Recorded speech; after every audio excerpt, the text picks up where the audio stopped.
on se rend compte qu'on n'est pas très bien informé, qu'on ne sait pas traiter l'information, on ne sait pas quoi penser de ce que disent les grands médias. Eux-mêmes n'ont pas l'air toujours très bien de savoir de quoi ils parlent.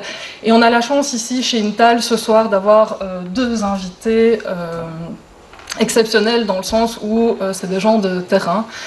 C'est des personnes qui savent de quoi elles parlent, on compte sur vous en fait pour nous transmettre une information que nous on n'a pas, qui nous manque et que nous par la suite on pourra aussi répercuter dans nos groupes de travail, dans nos discussions avec les gens autour de nous.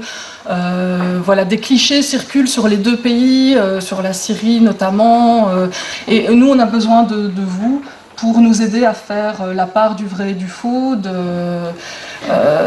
ce qui se joue, quels sont les enjeux dans ces deux pays, parce qu'on dit beaucoup de choses et on a besoin d'aide et on compte sur vous pour ça. Donc on a ce soir monsieur Pierre Piccinine qui est licencié en histoire, qui est chercheur et qui a voyagé dans de nombreux pays arabes au moment fort de l'actualité, dans les moments chauds de ces pays. Il est allé plusieurs fois en Syrie, il était notamment présent à Hama. Il va vous en parler, il va développer ce point-là. Il revient de Libye, de Sirte plus précisément à l'instant, et il va nous en parler également. Et nous avons notre deuxième intervenant, monsieur Bar Kim Yong-gur, qui vient de terminer un livre qui s'intitule Syriana. Donc un livre sur la Syrie, et Bar va nous en parler plus longuement. Avant tout, remercier Intal de me donner l'occasion de parler de ce pays qui est fort méconnu et que les médias rendent de plus en plus méconnaissables. Je voudrais aussi remercier Intal de m'avoir réuni autour d'une table à côté d'un ancien camarade de l'université. Je crois que nous étions 7 en classe. C'était la dernière fois qu'on s'était vus, c'était en 1996. On a étudié ensemble l'histoire de l'art et archéologie. Et nous avions pu ensemble admirer notamment la colonnade d'Apamé, dont on a une belle reproduction, une belle copie au Musée Royal de Beaux-Arts, d'art et d'histoire, pardon. Même si on n'a pas toujours été d'accord, Pierre et moi, sur la politique internationale, ça me fait plaisir de pouvoir débattre, de discuter avec lui de cette région explosive de notre planète. Alors sans tarder, je vais essayer en quelques phrases de tordre le cou à de grands préjugés dont souffre la Syrie, un pays arabe qui est vraiment pas comme les autres. D'abord, la Syrie, c'est un pays qui est le berceau du nationalisme arabe. La Qawmiya arabe, le nationalisme arabe, a pris ses sources en Syrie. Comme vous le savez, Michel Aflaq est syrien. Le nationalisme arabe est d'origine syrienne. Le deuxième pilier, je dirais, de la Syrie, c'est la laïcité, la Almaniya. C'est le seul pays laïque du monde arabe actuellement. Le seul pays pan-arabe ou arabe, le seul pays laïque, et le seul pays actuellement, le troisième pilier de la Syrie, c'est qu'il prône encore, vaille que vaille, un semblant ou une réminiscence de ce qu'était le socialisme, Ishtirakiya. La Syrie repose fondamentalement sur ces trois piliers. La Syrie, c'est aussi le parti Baas. Le parti Baas, contrairement à ce qu'on en dit, ce n'est pas le seul parti au pouvoir. Depuis 1972, en Syrie, il y a ce qu'on appelle le FNP, le Front National Progressiste, qui regroupe 8 partis que je placerai sur un échiquier politique, que je placerai plutôt à gauche, au centre-gauche et à gauche. Il y a 2 partis communistes, un tendance Faisal et l'autre tendance Bardache. Je crois qu'il y a 3 partis plutôt socialistes, il y a des partis nassériens. Et donc, il y a une sorte de collège de partis qui dirigent ce pays depuis déjà un certain nombre d'années. Malheureusement, dans la presse mainstream, on ne vous parle que du parti Baas. Effectivement, c'est un parti important, c'est un parti de masse, il revendique quand même 2 millions de membres. Mais je veux dire par là qu'il y a quand même une nuance. Ce n'est pas que le parti Baas, il y a d'autres partis de gauche qui sont au sein de cette alliance qui s'appelle le FNP. Quand on lit les grands journaux, Le Figaro, etc., on parle d'une secte alaouite, d'une secte qui dirigerait ce pays. Là encore, je pense qu'il faudrait apporter une nuance. Les alaouites sont une communauté qui font à peine 2 millions d'habitants sur près de 20 millions de Syriens. Ils cohabitent avec une série de communautés chiites, sunnites, arméniens, turkmènes, druzes, tcherkesses, et j'en passe. Et on peut dire que grâce au système laïque qui est en vigueur en Syrie, avec, je dirais, avec des si et des mais, c'est pas une laïcité pure et absolue, parce que malheureusement, sous la pression des mouvements islamistes, quand je dis sous la pression des mouvements islamistes, c'est à coup de grève générale et de lutte armée. Il a fallu à la Syrie d'adopter l'idée selon laquelle d'après la Constitution, le président devrait être d'office un musulman, ce que conteste une partie de la société, mais malheureusement il y a cette pression très forte des islamistes. Toujours est-il que c'est un pays qui compte une série de communautés. On dénombre, je pense, 10 églises chrétiennes, et tout le monde est plus ou moins représenté, toutes ces communautés sont plus ou moins représentées dans le gouvernement actuel. Il y a un gouvernement qui a été constitué après la crise qui a éclaté début mars, fin avril, début mars. Je crois que c'est le gouvernement Adel Safar. Adel Safar, c'est un ministre quand même qui est sunnite. Sur les 31 ministres qui font partie de l'équipe Adel Safar, il y en a 19 quand même qui sont sunnites. Chose qu'on ne nous dit jamais, alors qu'il n'y a que 6 ministres d'origine alawite. C'est assez délicat de parler sous forme, disons, en mettant en avant les confessions et les identités religieuses ou ethniques, parce que c'est pas dans la coutume syrienne. En Syrie, on se revendique d'abord en tant que Syriens, on est tous Syriens, et c'est presque un tabou de parler des origines ethniques, culturelles ou religieuses. Mais bon, on est tellement, en tout cas moi en tant qu'observateur de la situation, j'étais tellement, disons, indigné par cette mythologie sur le complot alawite à la tête du pouvoir qui contrôle tout et qui utilise la carte des clivages confessionnels pour se maintenir au pouvoir. Ce credo est tellement utilisé qu'on est obligé, d'une certaine manière, de répondre en disant « oui, mais non, mais écoutez, c'est pas exactement comme cela, c'est beaucoup plus nuancé ». À part les 19 ministres d'origine sunnite, parce qu'ici ils ne disent pas « moi je suis ministre sunnite », mais ils sont là de fait, ce sont des gens d'origine sunnite, notamment la vice-présidente quand même de la République, qui s'appelle, si je ne me trompe, Al-Attar, Najah Al-Attar. La vice-présidente, c'est quand même pas n'importe qui, c'est la seule femme du monde arabe qui ait un poste aussi élevé, vice-présidente de la République, depuis 2006. Et là, je pense, précédemment, elle a été ministre de l'Éducation. Et pour la petite histoire, Madame El Attar, qui est une indépendante, elle n'est même pas membre du parti Baas, elle a un frère qui est dirigeant des frères musulmans et qui vit en exil en Allemagne, qui est une personne actuellement plutôt âgée. C'est vous dire comment tout s'imbrique et comment la situation est beaucoup plus complexe que ce qu'on essaye de nous présenter. Vous connaissez la vision binaire de l'Empire américain, hein, donc on a d'un côté la démocratie, les droits de l'homme, et puis donc l'axe du bien, donc nous, hein, l'Europe, les États-Unis, le Canada et Israël, bien entendu. Et puis alors il y a le reste du monde, hein, un monde hostile, traversé par un axe du mal, et alors un axe du mi-figue, mi-raisin, du peut faire mieux, un axe dont on peut se méfier, qu'on appelle le BRICS. Hein. C'est cette, disons, cette alliance de pays, en tout cas ce groupe de pays un peu non alignés, qui ne sont pas comme les non alignés qu'on a connus dans les années 50, hein, qui ont un mode de développement parfois capitaliste, libéral pur et dur, mais en tout cas qui ne sont pas alignés à la politique étrangère américaine. Je pense à la Russie, au Brésil, à l'Afrique du Sud, à l'Inde et à la Chine. Et dans ce monde en conflit, il y a des petits pays comme la Syrie qui essayent de vivre de leurs propres moyens, avec des moyens plutôt modestes, puisque c'est un pays qui ne compte pas beaucoup de ressources, c'est un pays agricole essentiellement, hein. Mais c'est un pays qui a toujours, disons, suscité et éveillé l'appétit des colonies, des États coloniaux, notamment la France. C'est pas pour rien actuellement que la France est surtout dans le chef d'Alain Juppé, et de Sarkozy aussi bien entendu.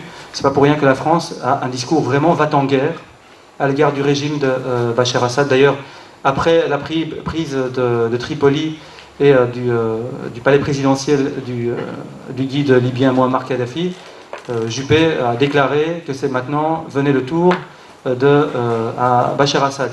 Il a qu'à bien se tenir, c'est plus ou moins ses propos. Alors la France, elle a beaucoup de choses à se reprocher en Syrie, puisque la France a été un pays qui a colonisé ce pays. La Syrie, elle a été ce qu'on appelait mandataire, donc c'est la Société des Nations à l'époque lui a donné un droit de tutelle sur la Syrie entre 1920 et 1946. La France a mené des massacres en Syrie.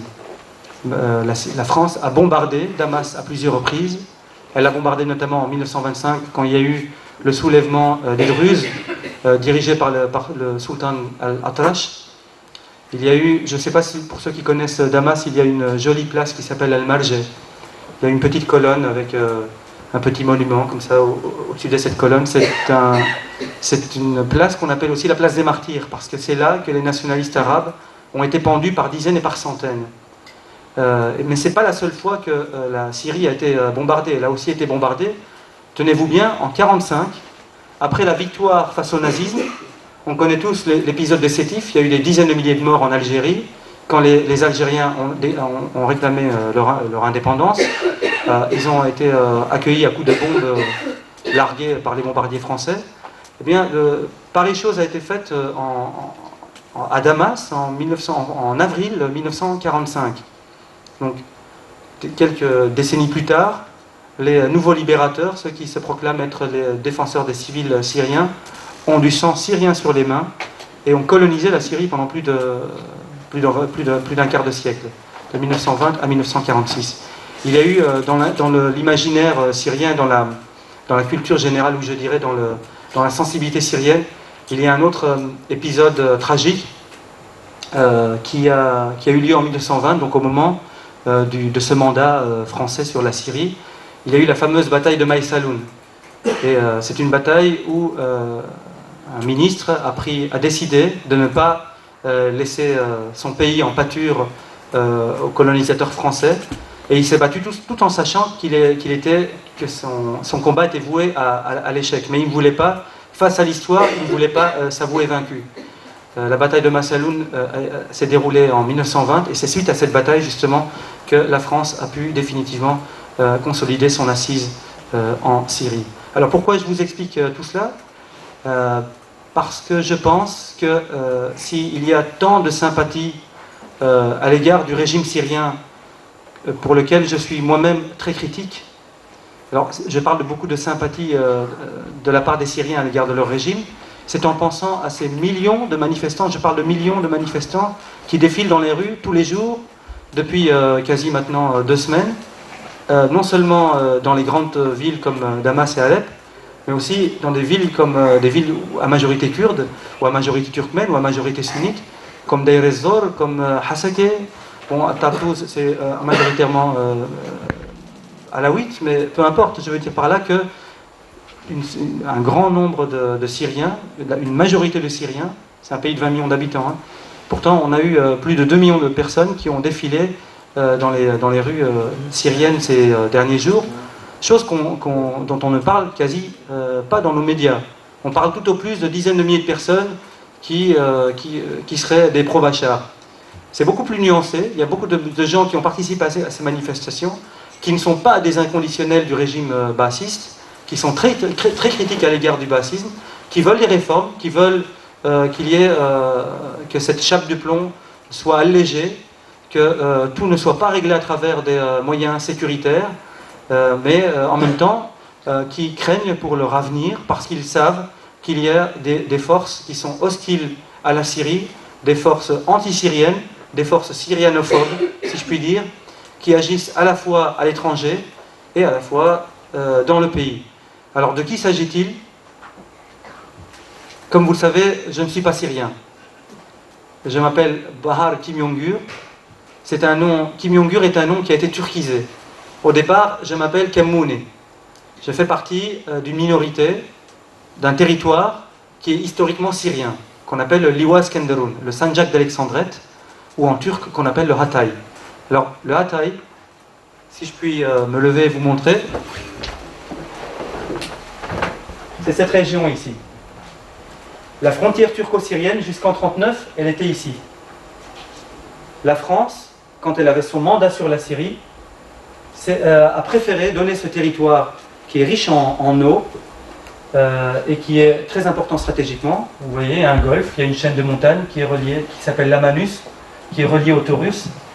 Et donc cette région, qui compte aussi plusieurs minorités, arméniennes, alaouites, arabes chrétiennes. Vous savez, Antioche, c'est, je dirais, le chef-lieu de ce Sanjak, de ce territoire. Et donc, toutes les églises syriennes, ou quasi toutes, se réfèrent à Antioche. Donc, quand on parle du patriarche Monseigneur Untel, c'est patriarche, Monseigneur de l'église d'Antioche. Il vit peut-être au Liban ou à Damas ou ailleurs, mais disons historiquement, ces églises sont liées à Antioche qui se situe exactement ici. Et donc ici on a l'Oronte, c'est un fleuve important qui traverse une ville comme Hama et qui se déverse ici, à Souaidi en arabe, à Samandag en turc. Samandag veut dire la montagne de Siméon. Pourquoi? Parce qu'il y a un monastère de Saint-Siméon le Stylite il a son pendant de l'autre côté de la frontière. Bon, sans entrer dans les détails, je voudrais dire par là que le Sanjak d'Alexandrette, c'est aussi un haut lieu du christianisme. Les Français ont préféré donner ce territoire à la Turquie parce qu'ils voulaient monnayer la neutralité de la Turquie dans le conflit pendant la Deuxième Guerre mondiale, craignant que la Turquie s'allie à l'Allemagne hitlérienne contre la France. Donc les Français ont préféré donner ça en cadeau, en espérant que la Turquie ne s'associe pas à Hitler. Finalement, la Turquie a gardé sa neutralité et a déclaré la guerre à Hitler quelques jours finalement avant la fin de la guerre. Très malin.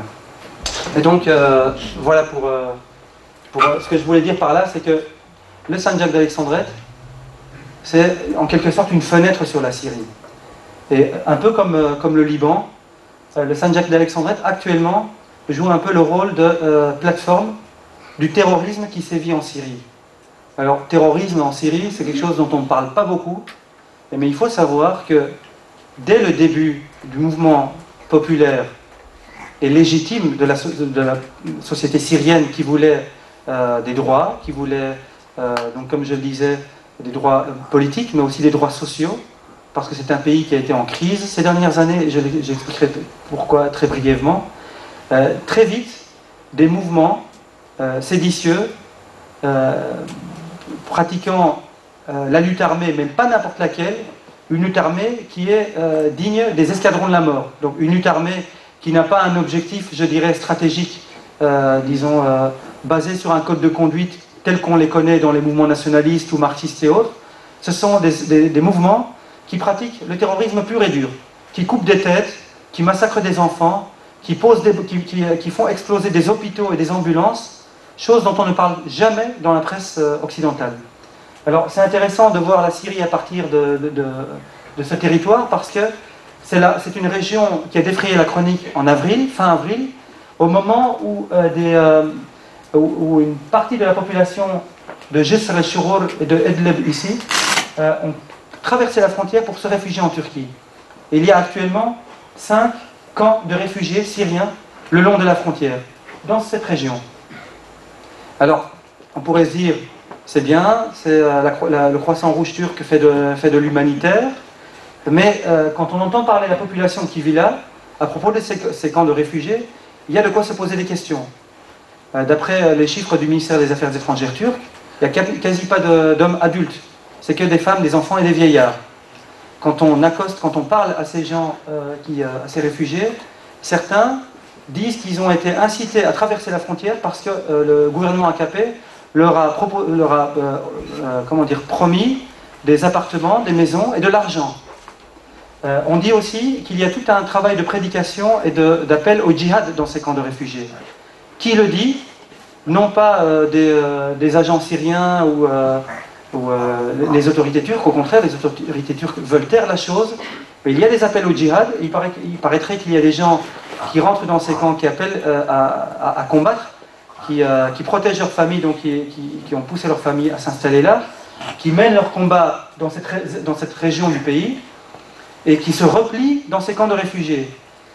Alors qui le dit? ce sont des ennemis de Bachar al-Assad. Ce sont des anti-bassistes qui ont trouvé refuge dans ces camps, qui sont minoritaires, ce sont des laïcs qui ont été indignés d'entendre des appels au djihad et à l'exécution de cette secte au pouvoir, de cette secte chiite au pouvoir. Et donc ils ont dénoncé ces prêches, disons, violents dans les camps.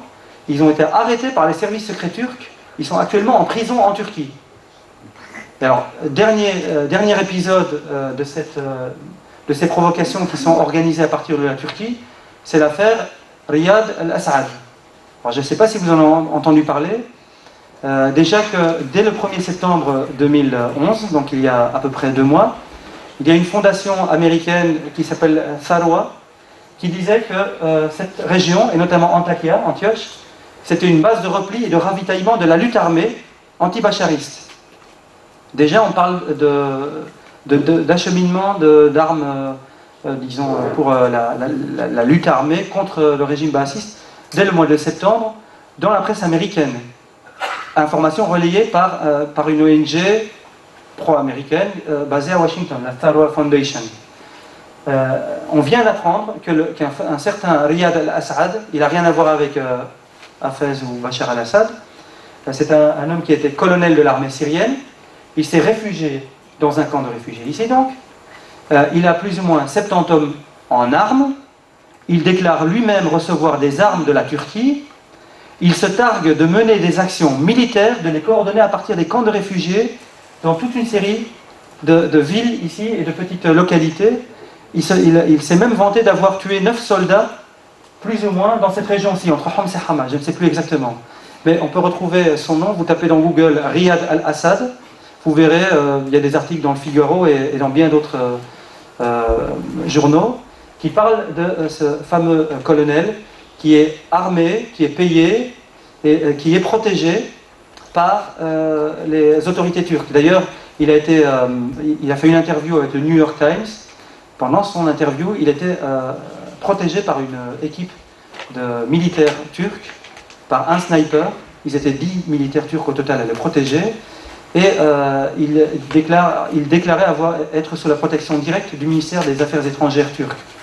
Au même moment, il faut savoir qu'à côté de Antakya, il y a une ville qui s'appelle Iskenderun, Alexandrette. Pour ceux qui connaissent un petit peu l'histoire, Alexandre le Grand a affronté un roi perse ici à Issos en 303 avant Jésus-Christ. Donc c'est une ville grecque qui s'appelle Alexandrette, qui actuellement fait partie de cette même province et qui compte une importante flotte militaire turque. Mais c'est aussi un endroit où viennent mouiller les bateaux, les croiseurs américains. Il y a en permanence des bateaux de la US Navy ici. Et pas plus tard qu'il y a quelques jours, il y a eu un déploiement militaire, des manœuvres militaires qui s'appellent Yildirim 2011, donc Yildirim 2011, ça veut dire foudre 2011. Ce sont des manœuvres qui ont été organisées ici et qui ont été perçues à juste titre par le gouvernement syrien comme des provocations, parce que c'est le genre de manœuvres qui sont organisées dans des situations de crise aiguë.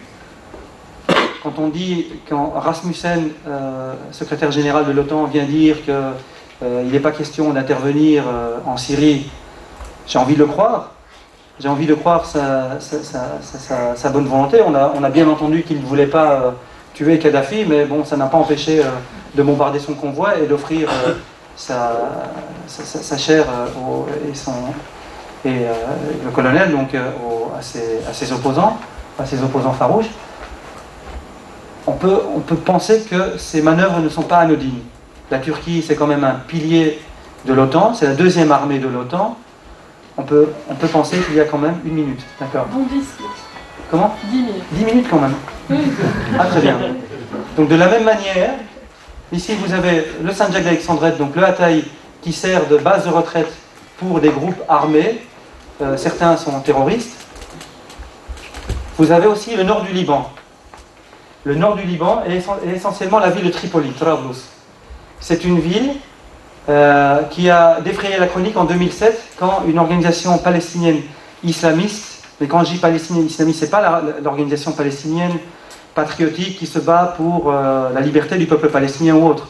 C'est une organisation qui déteste le nationalisme arabe, le patriotisme, qui considère que c'est une hérésie, qu'il faut se battre pour l'Oumma, pour l'ensemble de la communauté, qui ne peut pas voir un laïc en peinture, et qui a semé la terreur dans le nord du Liban, notamment dans le camp de Nahr el-Bared, qui a véritablement mené des massacres, y compris contre les Palestiniens, disons, qui en lutte contre Israël, mais aussi contre l'armée libanaise. Ils ont tué plusieurs centaines de soldats libanais. Donc c'est une région d'instabilité permanente qui est entretenue par, c'est pas un secret, par l'Arabie Saoudite, dans le chef d'un certain Bandar bin Sultan. Alors qui est ce Bandar bin Sultan? C'est quelqu'un qu'on appelle Bandar Bush. C'est quelqu'un qui a été ambassadeur de l'Arabie Saoudite aux États-Unis pendant 20 ans. C'est un sombre personnage qui a trempé dans une sale affaire de rétrocommission par rapport à des ventes d'armes britanniques à l'Arabie Saoudite. Il s'est mis en poche des millions d'euros, des millions de livres sterling. Et il a... Comment?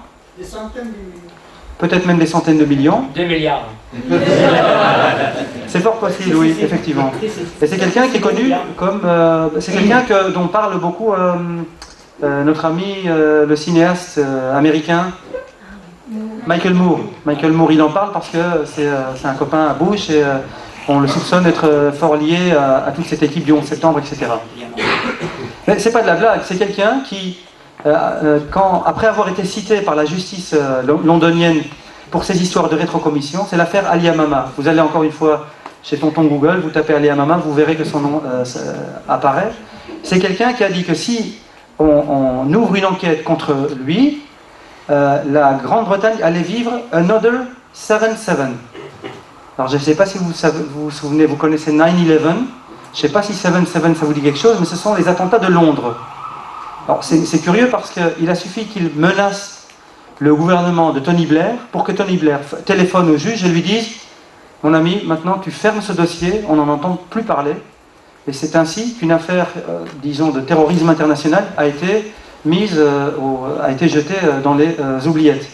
Ce Bandar bin Sultan, on en entend souvent parler à Tripoli. Ah, pourquoi? Parce que ce monsieur a un grand public dans la communauté sunnite, disons, radicale. Il lui arrive souvent d'arroser ses panégéristes, ses amis, ses partisans, en millions et en milliards de livres sterling, d'euros ou de dollars, que sais-je. Et il n'est pas le seul. Il faut savoir que Tripoli, actuellement, c'est un repère à ennemis du régime syrien. Ils sont, il faut les énumérer, je dirais qu'ils sont au nombre de 4. Alors il y a ce Bandar bin Sultan, qui est omniprésent. Il y a également Abdel Hakim Khaddam, Abdel Halim Khaddam, pardon, qui est l'ancien vice-président de la République syrienne. C'est quelqu'un qui a été pendant des années proche d'Hafez el-Assad et qui en 2005, mais il a été proche d'Hafez el-Assad, mais en même temps, qui à l'époque où la Syrie était au Liban, a profité pour se sucrer sur le dos des Libanais par le biais de Rafik Hariri, parce que c'était un grand ami à Rafik Hariri, qui lui-même était un milliardaire qui avait la nationalité saoudienne, comme vous le savez, qui roulait véritablement sur l'or. Et si vous voulez, c'était une sorte d'apparatchik, ce Abdel Halim Khaddam, c'était une sorte d'apparatchik qui a profité de la présence syrienne au Liban pour, disons, se bâtir une fortune personnelle considérable. Et donc, après que Rafik Hariri a été tué, il y a eu une pression terrible sur la Syrie pour qu'elle évacue le Liban. Et il y a eu à cette époque-là, certains s'en souviendront, ce qu'on appelait la révolution du cèdre. On connaît les révolutions orange, du jasmin, toute une série de couleurs, que sais-je, Kyrgyzstan, Ukraine, Géorgie, mais aussi la révolution du cèdre. Alors ça peut paraître sympa que toute une classe politique libanaise soit mobilisée contre ces méchants Syriens qui occupaient leur territoire. Il faut savoir quand même que le Liban, historiquement, fait partie de la Syrie. Bon, on peut en discuter, hein, mais on peut aussi être partisan de la souveraineté syrienne, mais de la souveraineté libanaise, mais quand même être vigilant par rapport assez drôle de révolution.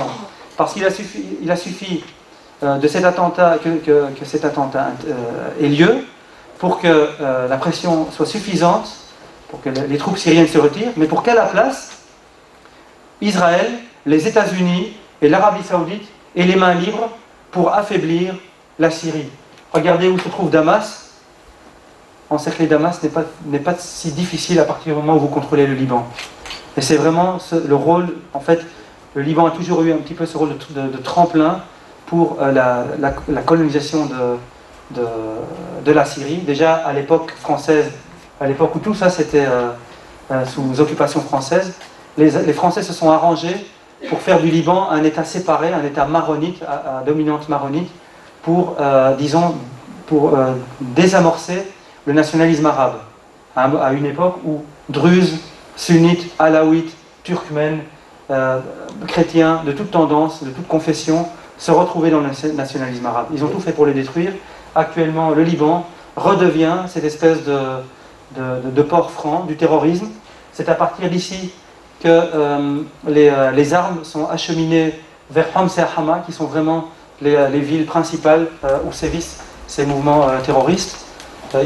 Comme je le disais, il s'agit de massacres en masse. Ce sont des soldats qui sont décapités, dépecés, des convois militaires, civils, des autobus qui sont incendiés, qui sont mitraillés. C'est l'horreur à l'état pur, chose dont on ne parle jamais. On vous parle effectivement de la répression qui est véridique. On se souviendra que l'armée syrienne a tiré, dans un mouvement de panique, a tiré à Daraa sur la population. Il y a eu plusieurs morts. Et c'est un petit peu ça qui a déclenché toute cette colère populaire légitime. Mais très vite, elle a été récupérée par ces mouvements islamistes dont on ne parle jamais. Je vais vous parler de Abdel Halim Khaddam, Bandar Bush, il y en a encore deux. En fait, il s'agit de 2 minutes, d'accord. En fait, on peut parler de la bande des 4 à Tripoli. Il y a son oncle également. Comment ? Son oncle également. Son oncle. J'y viens, justement. À part Khaddam, qui est l'ancien vice-président qui a été acheté littéralement par la France pour qu'il, disons, enfonce le régime de Bachar à propos de l'affaire Rafik Hariri. Maintenant, Abdel Halim Khaddam habite à Paris. Il habite dans un hôtel que lui a payé Rafik Hariri de son vivant. C'est un magnifique hôtel qui se trouve, je ne sais plus, sur une rue... c'est la villa d'Onassis. C'est la villa qui appartient à la dynastie grecque Onassis. Donc il vit là, peinard, et il est lié aux frères musulmans. Et donc, à part lui, il y en a encore 2 autres. Il y a un certain Saad Hariri. Qui est Saad Hariri ? C'est le fils du père. Et donc, Saad Hariri, c'est le président du parti anti-syrien, anti-libanais, je dirais aussi, qui s'appelle Tayyar al-Mustaqbal, le courant du futur. Alors pourquoi je dis anti-syrien, anti-libanais ? Bon, Saad Hariri, on le sait maintenant, ses gardes du corps acheminent des convois entiers d'armes vers Homs et vers Hama. Tous les jours, il y a des policiers et des militaires syriens qui les interceptent, qui découvrent leur carte du parti, et en plus ils passent aux aveux, ils disent que voilà, qu'ils ont telle relation avec Saad Hariri, etc. Mais en même temps, je dirais que cet homme qui est présenté comme un gars BCBG, qui nous ressemble, nous les Européens et tout, jeune cadre dynamique comme ça, c'est quelqu'un qui soutient le terrorisme anti-syrien, et c'est quelqu'un qui a tenté de mener des attentats contre Hassan Nasrallah, le secrétaire général du Hezbollah. C'est quelqu'un qui a été retrouvé pendant que son pays était bombardé par Israël. Il était à Washington, il était en train de tramer un plan d'invasion de la Syrie avec les Américains, au moment où son pays était bombardé par Israël. Vous vous souviendrez qu'en juillet 2006, le Liban a été terrassé par les bombardiers israéliens. Alors, 4e de la bande des 4, il y a aussi un certain Ribal al-Assad. Lui, effectivement, il fait partie de la famille Assad. Lui et son père. Alors, il y a Ribal et il y a Rafat, le père de Ribal, qui est en même temps l'oncle de Bachar Assad. Alors, qui est ce sombre personnage ? C'est quelqu'un qui était dans l'armée syrienne dans les années 80, qui est tombé en disgrâce parce qu'il voulait une partie du pouvoir et que son frère Hafez el-Assad n'a pas voulu. En 1983, quand Hafez el-Assad a eu des problèmes de maladie, de santé, je dirais, il a fait appel à un collège, à un comité directeur de 5 dirigeants. Sur les 5, il y avait 4 sunnites. Rifat, le frère de Hafez el-Assad, n'était pas content. Il voulait être lui aussi, à la tête du pays. Comme Hafez el-Assad n'a pas accepté, il a tenté un coup d'État contre son propre frère. Il est tombé en disgrâce et finalement il a trouvé les chemins de l'exil. C'est quelqu'un qui vit dans une villa à Mayfair à Londres. Il vit en même temps en Espagne, il a des villas un peu partout en Europe. Et il contrôle une chaîne de télévision, il a une association soi-disant des droits de l'homme. Et son fils, en fait, c'est un gars qui a travaillé avec le Parti conservateur britannique, qui a des liens avec les 3 autres. Ils se connaissent tous, hein, ils s'entendent comme cul et chemise, ils sont tous à Tripoli. Et ils ont des associations caritatives, ils essayent d'organiser la fraternité entre les communautés, soi-disant, alaouites et sunnites de Tripoli. Il faut savoir que c'est une zone à haute tension, parce que régulièrement, il y a des conflits intercommunautaires qui sont liés en fait aux troubles en Syrie. Régulièrement, il y a des milices sunnites financées par Bandar Bush et par les 2 autres, au moins les 2 autres, ce dont on est sûr, donc par Saad Hariri et par Haribal, qui attaquent les quartiers alaouites. En fait, il y a 2 quartiers principaux qui sont, disons, le théâtre de ces conflits. C'est Bab Tebane et je ne sais plus quel est le nom de l'autre quartier, mais en tout cas, il y a malheureusement des conflits intercommunautaires très importants. Et donc ma crainte, et la crainte de beaucoup dans cette région, dans cette autre région qui est historiquement syrienne, et où vivent, disons, les communautés dans une certaine harmonie, c'est que ces conflits intercommunautaires, cette guerre civile qui ne dit pas son nom, mais qui existe vraiment ici, qu'elle se développe en Turquie aussi. Donc voilà pourquoi j'appelle à la vigilance. Mon propos n'est pas de dire que le régime syrien est blanc comme neige, j'appelle simplement à la critique, à être nuancé, et certainement pas à suivre tous ces discours va-t-en-guerre qui veulent, disons, qui prônent la destruction de la Syrie pour sauver les Syriens. C'est un scénario qu'on a vu en Irak, on a vu ce que ça a donné, 2 millions de réfugiés en Syrie, 2 millions de réfugiés en Syrie, pour la plupart des chrétiens. Il n'y a quasi plus de chrétiens en Irak à cause de la guerre américaine. C'est fini ? Voilà. C'est un pays qui a connu des troubles sociaux très importants. Depuis 2005, il y a eu un congrès, le 10e congrès du Parti Basse, qui a renoncé à une partie de son programme social, ce qui explique qu'il y a eu beaucoup de mécontentements, de malaises sociaux, et un clivage riche-pauvre qui s'est développé et qui a un petit peu entraîné, qui a un peu mis le feu aux poudres et qui a fait que le mouvement populaire s'est déclenché. Il y a eu 4 sécheresses en 5 ans, c'est aussi important de le dire, donc 1,5 million de réfugiés, paf dans la figure. Sécheresse, plus politique libérale, ne pouvait donner que des malaises sociaux, qui malheureusement ont très vite été récupérés par des gens qui sont anti-syriens, qui sont manipulés de l'étranger, qui ne veulent rien d'autre que la satellisation d'un pays comme la Syrie, qui est le phare du monde arabe. Bien, je pensais être plus que cela en désaccord avec Bar. Finalement, sur la question de l'islamisme et de la menace islamiste sur la Syrie, je suis en phase parfaite ou quasiment parfaite avec ce que vient de dire Bar. Par contre, en ce qui concerne le plan international, disons états-unien et européen, pour ce qui concerne quelques-unes de... Vous n'entendez pas bien au fond ? Pour ce qui concerne donc un plan qui serait maintenant, pour répondre à la question de la conférence, après la Libye, maintenant la Syrie, non, je n'y crois pas du tout et je vais exposer mes raisons.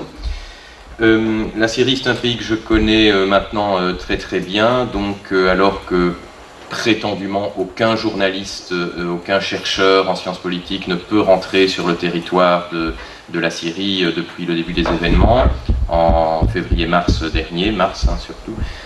Moi, je suis entré sans aucun problème, j'ai demandé un visa à l'ambassade, on me l'a donné tout de suite. Bon, j'ai un peu triché sur ma profession pour, je ne vais pas expliquer que j'étais politologue, simplement que j'enseignais l'histoire de l'art gréco-romain. Ça a peut-être servi, mais connaissant les services secrets syriens, surtout en ce moment, avec les événements particuliers que vous connaissez, je suis certain qu'ils ont tapé mon nom sur Google et qu'ils n'ont pas mis 5 minutes pour savoir qui j'étais. On est quelques-uns quand même à avoir pu rentrer en Syrie, donc moi j'étais là 2 semaines en juillet. Alain Grèche du Monde Diplomatique, il y a également Gaëtan Vanet de la radio suisse romande qui lui est entré sans visa en passant la frontière illégalement. Il y a François Jeanne Doté de la RTBF qui était là début juillet, donc on est quand même 4 ou 5 des journalistes occidentaux, j'entends, à être entrés. Et donc moi j'ai un petit peu sillonné le pays, je suis arrivé à Damas, j'ai loué une voiture à l'aéroport tout simplement, je suis descendu sur Souaïda dans le Djebel Druze, Dera, ensuite je suis remonté vers Homs, Hama, la côte, hein, les zones chrétiennes ici du côté de Safita, et puis Latakié, et ensuite Alep. J'ai traversé le désert syrien jusqu'à Deir ez-Zor et je suis revenu sur Damas. Donc je crois que j'ai une bonne vision de ce qui se passait dans le pays. Même chose en Libye, ça on en parlera plutôt dans la deuxième partie, je crois, de la Libye. En août, j'étais donc à Benghazi, et puis j'ai accompagné les rebelles sur le front jusque presque à Sirte, Ras Lanouf et Sirte. Puis je suis rentré, et ici je viens de passer quelques jours de l'autre côté, dans l'ouest, donc du côté de Tripoli, et je suis descendu, je vais prendre la carte pour pas parler dans le vide non plus. Voilà, donc moi j'étais basé à Benghazi, j'avais passé la frontière égyptienne puisque c'est terminé au niveau aviation, il n'y a plus rien pour le moment en Libye, et je suis allé donc jusqu'à Ras Lanouf et le début du siège de Sirte qui commençait. Ensuite je suis rentré, et cette fois-ci je suis entré par la frontière tunisienne sans visa, parce que maintenant il faut un visa depuis que le CNT a pris un petit peu le contrôle du pays. J'ai payé le garde à la frontière, il m'a mis un tampon. Et de Tripoli, je suis alors allé sur Beni Walid, qui n'est pas sur la carte, mais vous en avez beaucoup entendu parler, de Beni Walid certainement.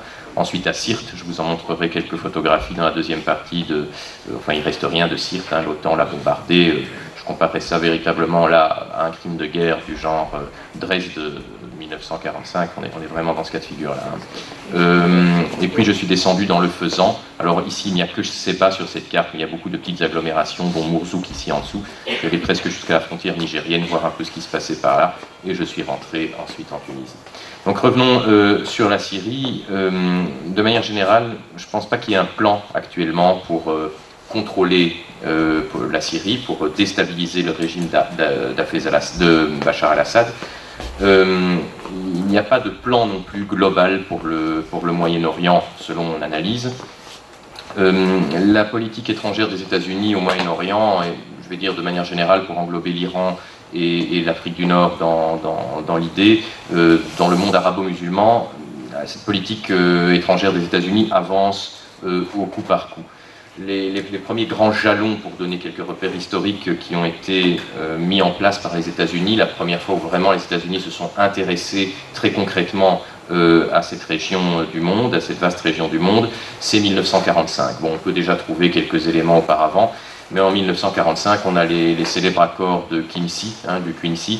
Le Quincy, c'est un cuirassé américain qui croisait dans le Golfe Persique, et où le président Franklin Delano Roosevelt a signé en 1945 avec un petit chef de tribu qui s'appelait Saoud, un accord pour le contrôle de la péninsule arabique, de l'Arabie, qui deviendra l'Arabie saoudite. Donc en 1945, Franklin Roosevelt rencontre Saoud sur ce cuirassé. On n'avait pas trouvé de pétrole jusqu'assez récemment en Arabie saoudite. Je remonte à la Première Guerre mondiale, 1918. Vous avez tous vu Laurence d'Arabie, je suppose, hein, ce chef-d'œuvre de cinéma, où on voit très très bien ce qui se passe. C'est un excellent film qui nous raconte comment les Français et les Britanniques avaient promis aux Arabes un grand État arabe indépendant après la guerre, hein, après la Première Guerre mondiale, avec comme capitale Damas, s'ils acceptaient de se soulever contre les Turcs, contre l'Empire ottoman qui occupait une partie de la région, et d'aider donc les Franco-Britanniques à vaincre les Turcs qui étaient alliés de l'Allemagne et de l'Autriche-Hongrie durant la Première Guerre. Parallèlement à cela, en secret, 2 diplomates, français et britanniques, Saïs et Picot, se réunissaient et passaient un accord donc secret sur le partage de cette région entre les Français et les Britanniques. Donc une fois la guerre terminée, les Arabes ont véritablement été trahis.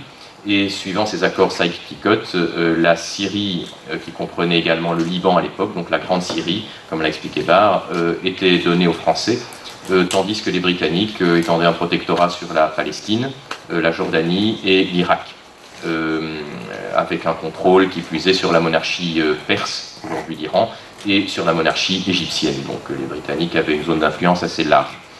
Ce qui était laissé aux Arabes, finalement, eh bien, c'était cette grande mer de sable, ce désert qui était l'Arabie Saoudite, où on n'avait jusqu'alors pas encore découvert de pétrole. Avec la Deuxième Guerre mondiale, le pétrole devient de plus en plus important.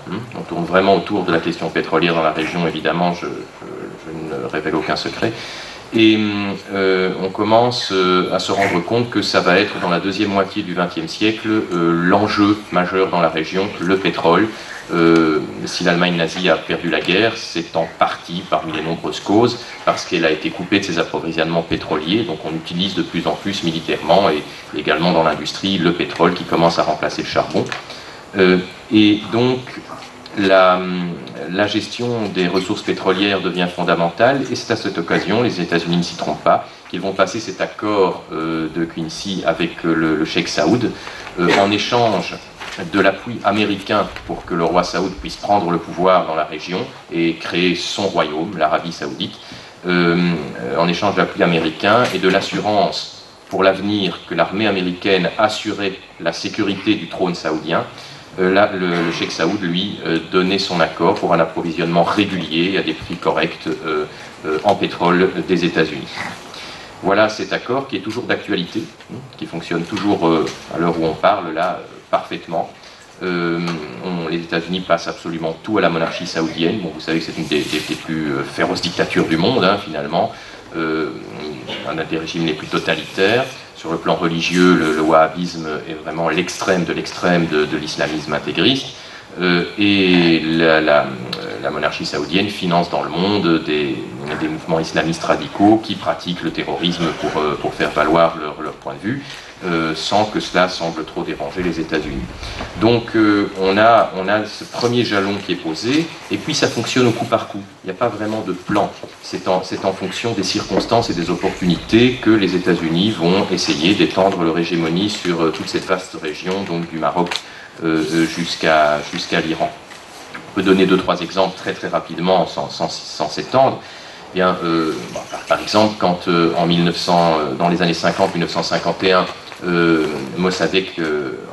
Mohammad Mossadegh en Iran renverse le Shah, l'oblige à s'exiler et installe en Iran une sorte de république socialiste, nationalise le pétrole iranien. Les Britanniques, qui contrôlaient l'Iran à travers le Shah jusqu'alors, vont pleurer chez leur allié américain en demandant leur aide pour rétablir l'ordre dans ce pays, leur ordre dans ce pays. Et la CIA intervient, organise une contre-révolution, renverse Mossadegh, qui avait donc nationalisé le pétrole pour mener une politique sociale avec les rentes du pétrole, et rétablissent le Shah. Et cette fois-ci, le Shah va rouler pour les États-Unis, donc c'est un peu dommage pour les Britanniques, mais ils se sont fait voler le gâteau iranien à ce moment-là par les États-Unis, qui vont envoyer des formateurs pour créer cette fameuse SAVAK, la SAVAK, la police secrète du Shah, une des polices politiques les plus effrayantes. Même les instructeurs de la CIA étaient effrayés par les méthodes qu'utilisait parfois la SAVAK pour torturer les opposants. Et c'est ainsi que le Shah va gouverner jusqu'en 79, lorsqu'a lieu la révolution islamique. Révolution islamique dirigée par l'ayatollah Khomeini, et à ce moment-là, les États-Unis perdent évidemment le contrôle sur l'Iran. Que font-ils ?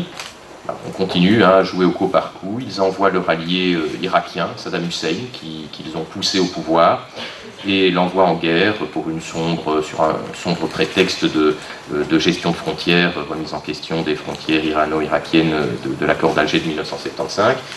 Et en 1980, donc quelques mois après le début de la révolution islamique, l'Irak déclare la guerre à l'Iran. On a cette guerre Iran-Irak qui dure 8 ans, jusqu'en 1988. Et en 1988, les deux pays étant particulièrement détruits, Saddam Hussein demande un accord à l'Iran, et les deux pays, d'un commun accord, cessent la guerre. Ce qui ne fait pas du tout l'affaire des États-Unis. Et Saddam Hussein se tourne vers son ancien allié et lui lui dit voilà, j'ai fait la guerre pendant 8 ans, ma part du contrat elle est remplie, vous m'avez mis au pouvoir, moi je vous ai servi pendant 8 ans, maintenant c'est terminé. Saddam Hussein était un dictateur certainement très avide et féroce également, qui n'hésitait pas à éliminer ses opposants, mais on ne peut pas lui enlever qu'il est baasiste. Le baasisme c'est quoi, comme Bar l'a expliqué, c'est d'une part un nationalisme pan-arabe, mais c'est aussi une idéologie fortement socialiste. Et donc Saddam Hussein avait un projet très précis pour son pays, qui était un projet de développement, d'utilisation des ressources pétrolières pour la création de soins de santé performants pour les Irakiens, la scolarisation, l'éducation, donc le développement d'infrastructures, la sécurité sociale, etc. Et donc son pays étant détruit, c'est fini maintenant en 88 de céder aux États-Unis le pétrole à bon marché. Il va falloir suivre les cours du marché et payer le pétrole à son juste prix. Saddam Hussein n'est plus l'ami des États-Unis à ce moment-là, hein. Ce n'est plus l'allié de circonstance qu'il a été. Et que se passe-t-il? Eh bien, on prépare alors la suite des événements et la guerre du Golfe de 91 qui va arriver donc tout de suite. Le petit Koweït, qui a une petite armée de 10 000 hommes, est poussé à augmenter ses prix, à augmenter son quota pétrolier, à surproduire pour faire effondrer les prix. L'Irak, qui perd un tiers de ses revenus pétroliers avec cette augmentation des quotas koweïtiens, demande au Koweït de revenir dans les accords de l'OPEP et donc des pays exportateurs de pétrole et de revenir à une politique raisonnable dans l'exploitation de son pétrole. Le Koweït, complètement suicidaire, avec ses 10 000 hommes, va s'opposer à l'Irak qui menace une invasion. C'est le piège. L'Irak de Saddam Hussein demande l'accord aux États-Unis pour intervenir au Koweït. Les États-Unis répondent par le porte-parole du département d'État qui a répondu officiellement dans un discours public enregistré. Nous n'avons aucun accord de défense avec le Koweït, donc feu vert. Saddam Hussein tombe dans le piège. Immédiatement, les États-Unis demandent l'intervention de la réunion du Conseil de sécurité. Une intervention, c'est la guerre du Golfe et vous connaissez la suite. Donc vous voyez, c'est une politique qui avance en fonction des circonstances. Alors pour revenir maintenant exactement à la Syrie, eh bien, je dirais que mon point de vue est qu'il n'y a pas de plan. Donc, et bien au contraire, ce qui se passe en Syrie actuellement, le printemps arabe, est un grand problème pour l'Occident, pour les États-Unis, mais aussi pour l'Europe et pour Israël également. Le printemps arabe n'est donc pas du tout, de mon point de vue, un plan dont le but serait de remodeler le Proche et le Moyen-Orient et l'Afrique du Nord en passant. C'est un accident. C'est un accident parti de Tunisie qui a fait très très peur aux États-Unis dans un premier temps, en tout cas en Égypte par exemple, et finalement un accident qui est en train d'avoir des conséquences très très légères et qui ne remettent pas du tout en question la politique étrangère des États-Unis, sauf peut-être en Tunisie, petit pays, pas très très important, et j'ai dit peut-être, c'est pas encore gagné pour la Tunisie, mais bon, en Égypte, les États-Unis ont eu très peur lors de la chute de Moubarak, qu'ils ont dû lâcher, pas pu faire autrement. Ils se sont très vite rendus compte que l'armée allait reprendre les choses en main. Moubarak est tombé, mais tout le régime moubarakiste est encore là.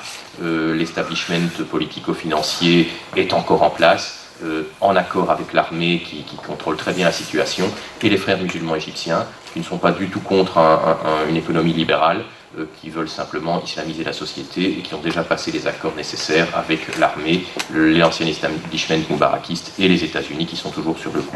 N'oublions pas qu'en Égypte, depuis la Révolution, l'armée n'a jamais rompu ses relations avec les États-Unis qui continuent de la financer. Hein. C'est aussi simple que ça. Et c'est ce gouvernement-là, provisoire, mais qui est en fait l'ancien gouvernement devenu provisoire, qui a écrit la constitution égyptienne, qui a été votée très très rapidement en mars, et sur la base de laquelle vont avoir lieu les élections maintenant. Donc finalement, ce printemps arabe n'a pas trop transformé les choses, comme je le disais, à part en Tunisie, mais reste la question de la Syrie.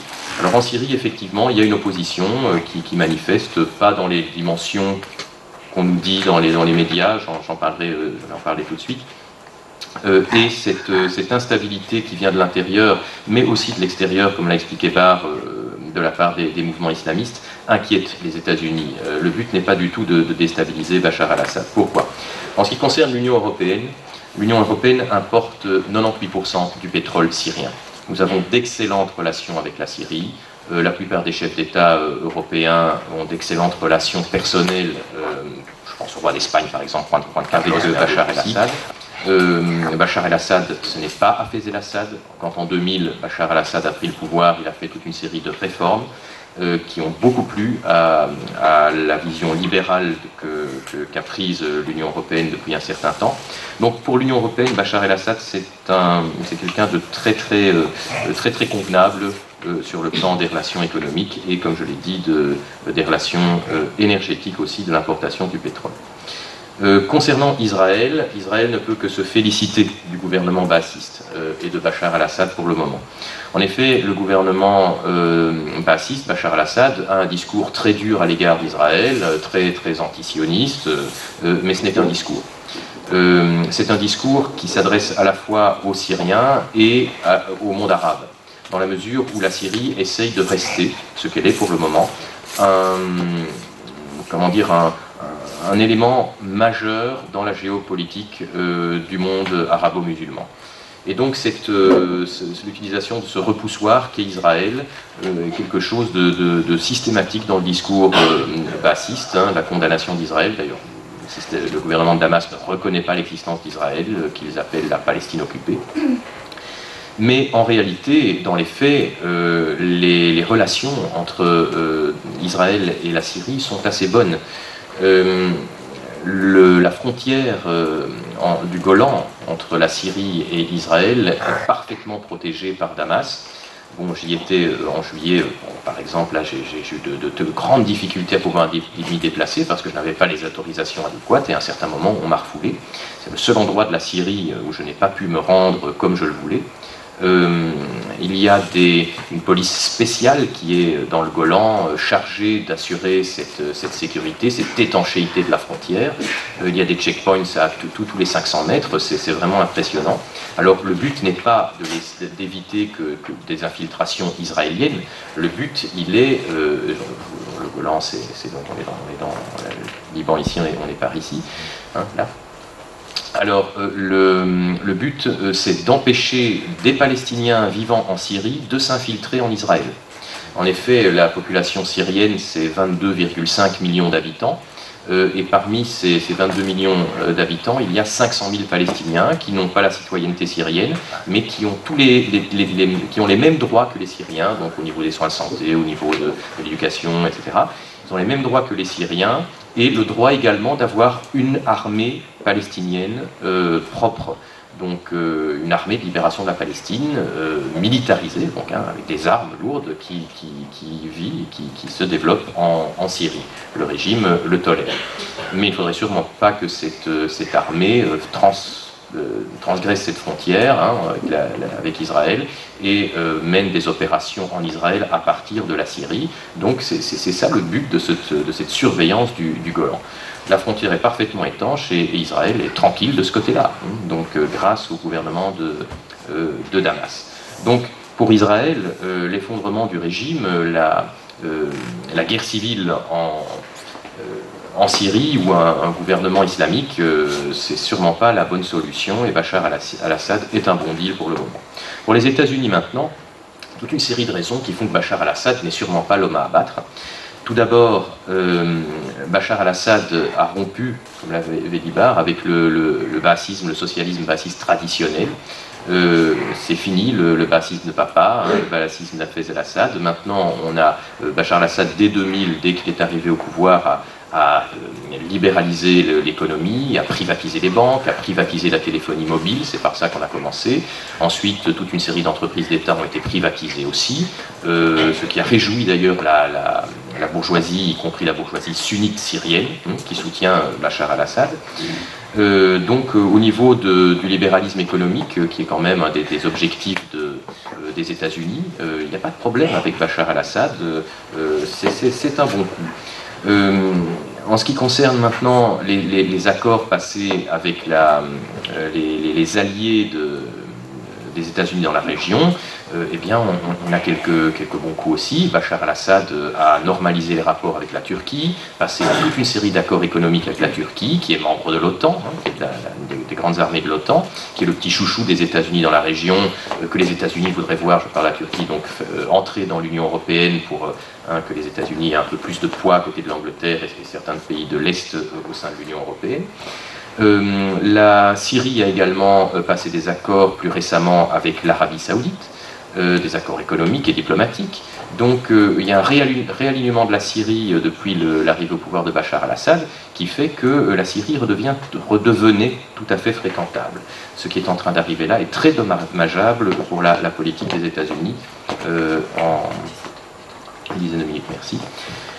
Très très dommageable pour la politique des États-Unis dans la région, disais-je. La Syrie, pour les États-Unis, c'est surtout un excellent médium vis-à-vis, un excellent intermédiaire vis-à-vis de l'Iran. En effet, s'étant retrouvée très très isolée, la Syrie a passé des accords, des alliances très très solides avec l'Iran, qui de son côté est isolé aussi. La Syrie est le seul pays arabe allié, véritablement allié de l'Iran. Et comme vous le savez, les relations entre l'Iran et les États-Unis, pour la question pétrolière toujours, hein, le gâteau pétrolier a été perdu en 79, ne sont pas très très bonnes. Donc il y a une volonté depuis 79 des États-Unis de remettre la main sur le gâteau pétrolier iranien. Alors ça peut se passer de différentes manières. Mais ça ne se passera pas du tout si les Iraniens réussissent à avoir la bombe atomique et restent dans la ligne de Mahmoud Ahmadinejad. Alors, il y a deux façons maintenant de récupérer ce gâteau, soit la guerre, on bombarde et on empêche l'Iran de se doter de la bombe atomique, soit la voie diplomatique, arriver à amener l'Iran à changer de gouvernement, pas à se débarrasser de la République islamique, il ne s'agit pas de ça, mais à favoriser les Mousavirs, Khatami, Rafsanjani, c'est-à-dire le courant que nous appelons le courant réformateur, qui est en fait la droite libérale iranienne, et à se débarrasser donc du courant Ahmadinejad, qui est le courant que nous appelons les conservateurs, et qui sont en fait les progressistes, sur le plan social en tout cas, iraniens. Sur le plan sociétal, effectivement, religieux, ils sont plus conservateurs. Donc, pour arriver à cette solution diplomatique, on passe par la Syrie. La Syrie réalignée, plus proche des États-Unis, devient à ce moment-là un intermédiaire excellent et le seul intermédiaire possible. Parce que la guerre, c'est possible, mais c'est beaucoup plus hasardeux, c'est très compliqué. L'Iran, ce n'est pas l'Irak. C'est beaucoup plus soudé, beaucoup plus solide, et c'est beaucoup mieux armé aussi. Donc la guerre c'est possible, il ne faut pas l'exclure, on était à deux doigts d'un bombardement il y a quelques mois, mais la solution diplomatique serait beaucoup plus sûre et beaucoup plus productive. Comment ça s'est passé ce réalignement de la Syrie? Eh bien, on en a déjà un petit peu parlé, on a eu le décès de Rafik Hariri, donc assassiné, le Premier ministre libanais assassiné en 2005, et immédiatement Jacques Chirac, alors président de la République française, a demandé, a poussé pour la création du tribunal spécial pour le Liban, à la demande de la famille Hariri. Mais c'était des questions de personnes, il n'y avait pas vraiment une question politique, de politique internationale là derrière. La famille Chirac et la famille Hariri, donc riche famille libanaise et politiquement très très impliquée, ce sont deux familles très amies, des relations personnelles. Mais ce tribunal spécial pour le Liban, créé à ce moment-là, a été utilisé ensuite, quelques mois plus tard, quand Nicolas Sarkozy est arrivé au pouvoir, pour faire pression sur la Syrie. En fait, Nicolas Sarkozy, il faut bien en prendre conscience, a complètement inversé la politique française, la politique gaulliste traditionnelle, qui était pro-arabe, plutôt méfiante envers Israël et les États-Unis. On rappellera très très rapidement que Charles de Gaulle avait retiré la France du commandement intégré de l'OTAN, doté la France de l'arme nucléaire pour pouvoir parler d'égal et à égal avec les États-Unis, et qu'il avait également eu des propos très très durs après la guerre de 67, la guerre des 6 jours, contre Israël, lorsqu'elle s'était étendue sur une série de territoires arabes. De Gaulle avait accusé Israël d'être un peuple conquérant, d'être un peuple prétentieux, enfin bon, toute une série de propos qui qui aujourd'hui vous amènerait rapidement devant un tribunal pour antisémitisme. Mais donc Nicolas Sarkozy, lui, à peine arrivé au pouvoir, a réintégré l'OTAN, a réintégré le commandement de l'OTAN, s'est aligné en ce qui concerne le monde arabe sur la politique états-unienne, et est allé faire de grands discours à la Knesset en Israël, au Parlement israélien, en disant vous êtes notre ami, nous sommes là pour vous défendre, la France est derrière vous. Donc on a une politique tout à fait différente de ce qu'est la politique traditionnelle de la France, politique que Jacques Chirac, lui, par contre, continuait à mener dans la pure tradition gaulliste. On se rappellera l'épisode lorsque Lionel Jospin était allé réprimander à l'université de Bizerte en Palestine les terroristes palestiniens en leur disant c'est très mal ce que vous faites. Il avait dû quitter l'université sous les jets de pierre et le président Chirac, une fois Jospin rentré à la maison, l'avait grondé publiquement en lui disant écoutez, la politique étrangère c'est le président, c'est pas vous, là vous avez fait une grosse bêtise. Mais Nicolas Sarkozy, lui, a donc complètement inversé cette politique et il a utilisé alors ce tribunal spécial pour le Liban pour faire pression sur la Syrie, en orientant l'enquête non plus vers le Hezbollah, comme c'était le cas, donc le mouvement libanais de résistance à Israël et à l'occupation d'une partie du Liban et de la Palestine par Israël, mais en réorientant l'enquête vers les services secrets syriens et en accusant Damas d'être à l'origine de l'attentat qui avait tué donc le Premier ministre Rafik Hariri, Premier ministre libanais.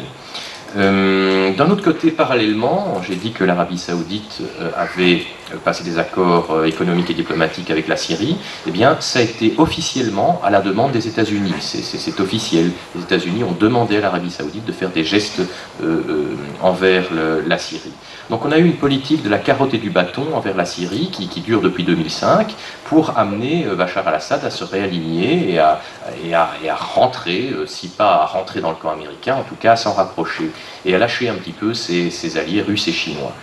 Et donc cette politique, elle est en train d'être ruinée par ce qui est en train de se passer, parce que Bachar al-Assad doit réprimer dans son pays, et sa fréquentabilité est en train de diminuer. Donc c'est une politique américaine de réalignement qui est en train d'être ruinée, et qui, ce printemps arabe, en ce qui concerne la Syrie, embête très lourdement les États-Unis. Donc effectivement, si Bachar el-Assad tombe, on n'a pas 36 configurations possibles en Syrie. On a soit les frères musulmans, s'ils arrivent c'est le mouvement le plus structuré pour le moment, donc s'ils arrivent à s'imposer. Il faut savoir qu'en Syrie, on a 40 à 50% de la population qui ne veut pas des frères musulmans. Il y a 10% d'Alaouis, 10% de chrétiens, il y a des chiites, il y a des druzes, des kurdes, d'autres communautés encore plus minoritaires. Il y a aussi la bourgeoisie sunnite qui ne veut pas, on n'est pas nécessairement pro-frères musulmans parce qu'on est sunnite, donc ils ne veulent pas d'un État islamique en Syrie. Donc Bachar al-Assad a le soutien de toute cette population-là.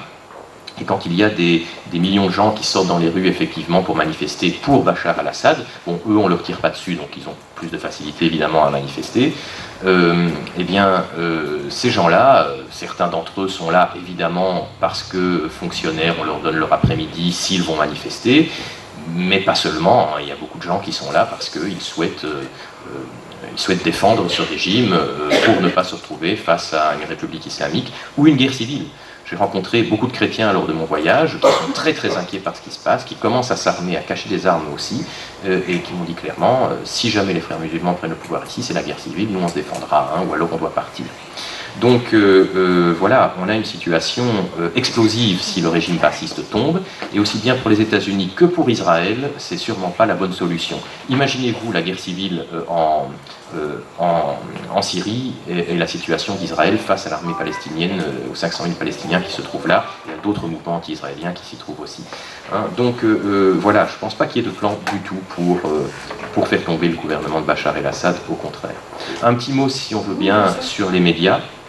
Pourtant, nos médias, on en a l'impression, sont en train de mener une grande campagne contre la Syrie. On entend dans nos médias un peu partout qu'il y a des centaines de milliers de manifestants contre Bachar el-Assad, ce qui est totalement faux, qu'il y a des milliers de morts dus à la répression, ce qui est faux aussi.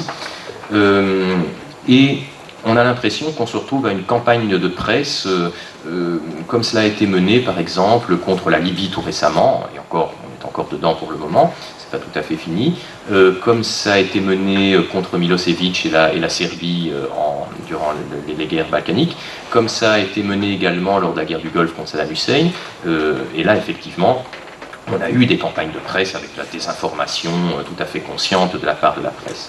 Bon, c'est vrai que la presse, ça fonctionne comme ça. Les grands groupes de presse, ils sont financés par des gens des actionnaires, par des groupes industriels qui sont derrière.